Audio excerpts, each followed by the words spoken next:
Assalamualaikum warahmatullahi wabarakatuh. Hai semuanya, semoga dalam keadaan sehat selalu ya.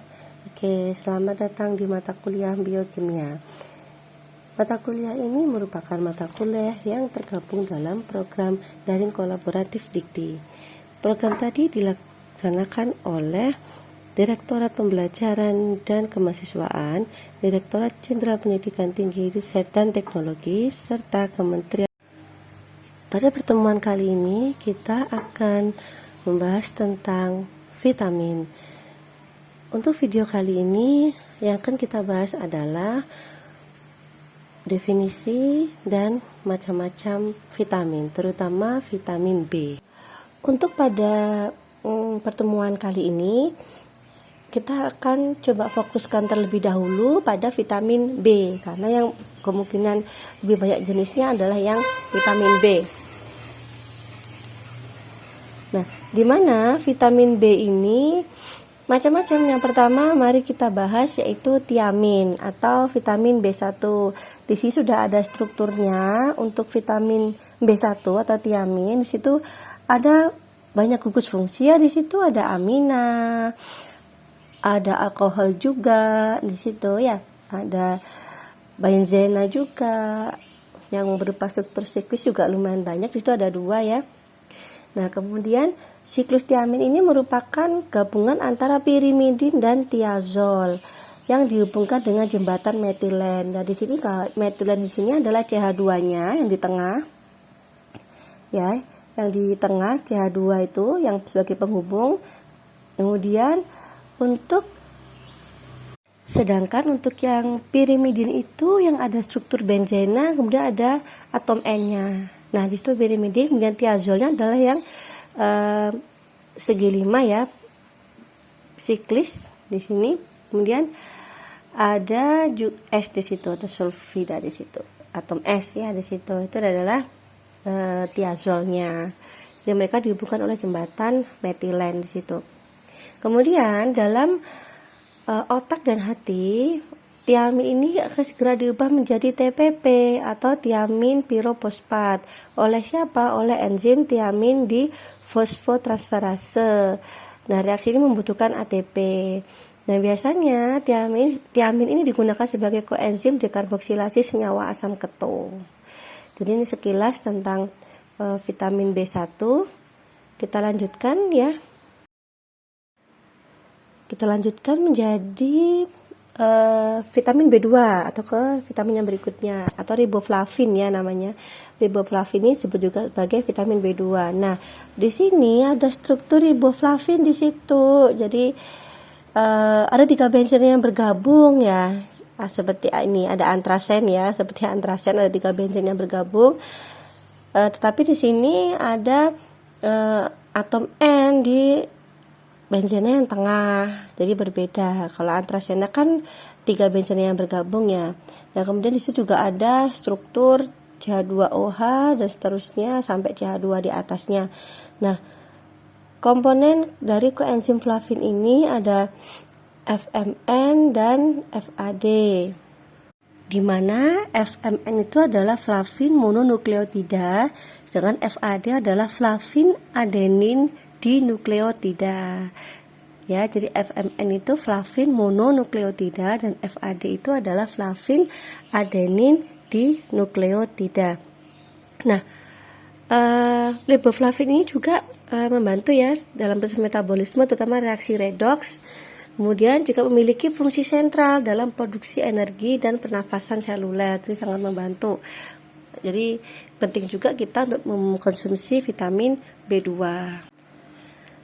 Oke, seperti yang disampaikan sebelumnya, vitamin B2 ini juga akan berfungsi sebagai prekursor kofaktor, yaitu yang FMN dan FAD tadi ya.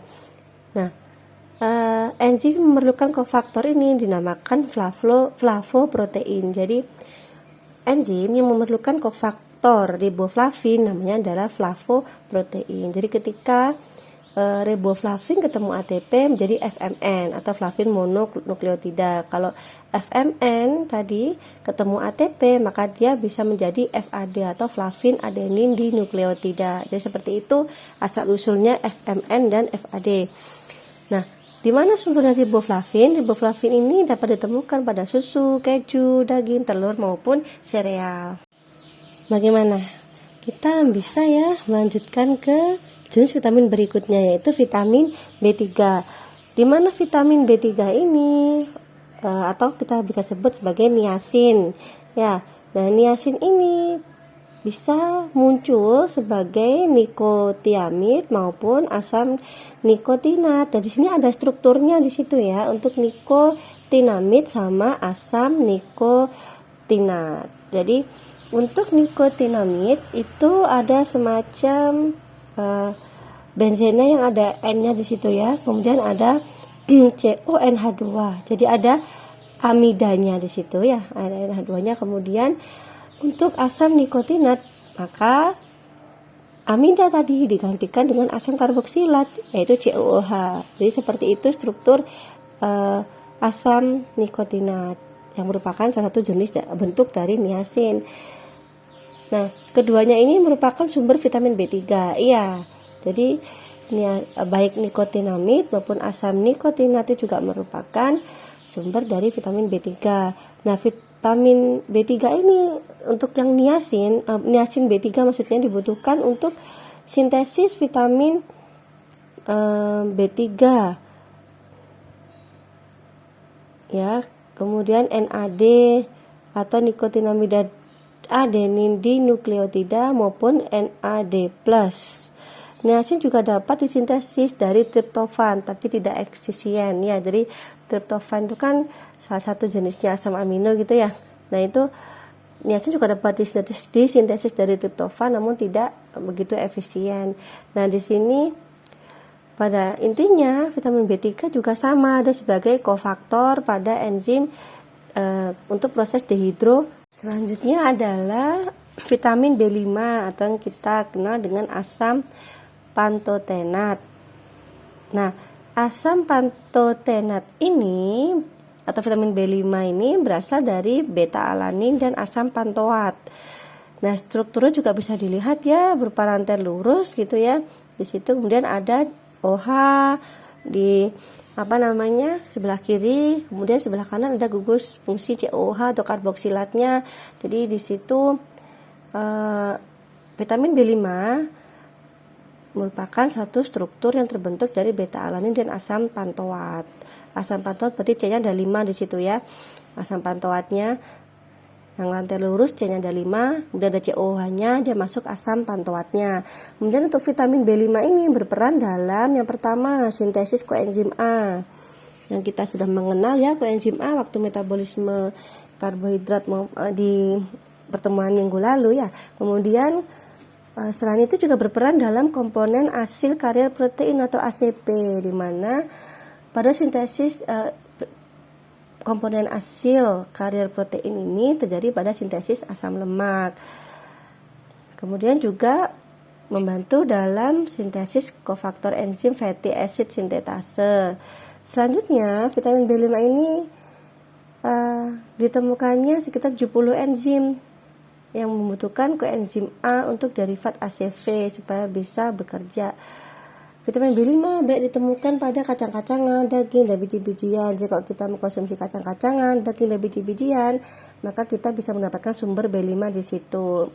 Dan sudah mengerti ya, intinya vitamin B5 ini dia membantu, yang paling banyak dia membantu proses pembentukan koenzim A yang dimana dia sangat dibutuhkan ya dalam berbagai proses metabolisme.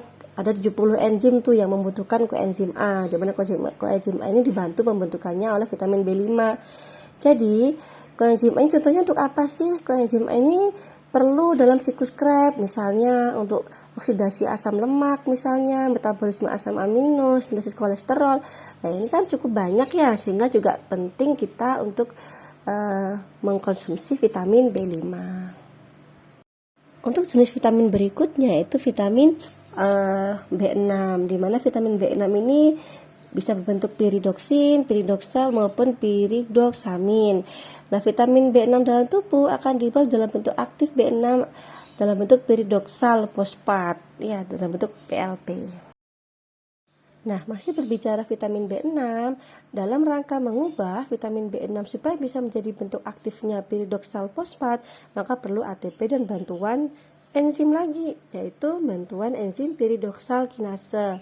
Apa sih fungsi PLP ini atau piridoksal fosfat ini? PLP ini berfungsi sebagai koenzim pada reaksi transaminasi, misalnya yang pada asam amino ya, transaminasi, kemudian sintesis dan katabolisme asam amino dan glikogenolisis yang sudah kita pelajari sebelumnya, seperti itu. Berikutnya biotin. Nah, kalau biotin ini dia salah satu vitamin yang kerjanya di area karboksilasi. Untuk reaksi karboksilasi biotin ini berperan, dia dalam strukturnya juga sudah ada di situ. Ada karboksilat juga ya, dan ada C double bond O juga di situ biotinnya. Nah, di mana biotin ini dalam reaksi karboksilatnya itu dia sebagai karier CO2. Kemudian biotin ini disintesis oleh bakteri usus halus, dan biotin ini juga terdapat dalam protein putih telur. Jadi kalau kita mengkonsumsi putih telur. Oke guys, yang terakhir kobalamin atau vitamin B12. Nah, vitamin ini merupakan vitamin yang kompleks ya. Di sini dari strukturnya sudah kita bisa amati di situ. Dapat kita amati strukturnya lumayan kompleks ya. Ada senyawa kelatnya juga di situ. Kemudian ada banyak sekali struktur siklis di situ yang berperan, sehingga kobalamin ini merupakan vitamin B12 dengan struktur cincin tetrapirol. Tetrapirol yang membentuk kompleks di mana di tengahnya terdapat kobalt di situ, makanya dinamakan kobalamin. Kalau teman-teman bisa mengamati di situ ada atom CO, atom kobalt, maksud saya atom kobalt di situ. Nah, kemudian vitamin ini ditemukan dalam hati hewan dalam bentuk dia terikat protein. Kalau vitamin ini terikat dengan protein, maka dia bisa membentuk metilkobalamin. Nah, untuk menjadi aktif, vitamin B12 ini harus dihidrolisis terlebih dahulu atau dipecah terlebih dahulu oleh siapa? Oleh enzim tripsin yang ada di lambung kita ya. Kemudian dibawa ke usus halus, kemudian untuk diserap, dibawa ke hati, lah nanti dia akan dibentuk menjadi transkobalamin 2. Oke, selesai sudah pengantar vitamin untuk video pembelajaran kali ini. Untuk video pembelajaran berikutnya kita pelajari lebih detail tentang jenis vitamin lainnya dan mineral. Sampai jumpa di video yang lainnya. Bye bye. Assalamualaikum.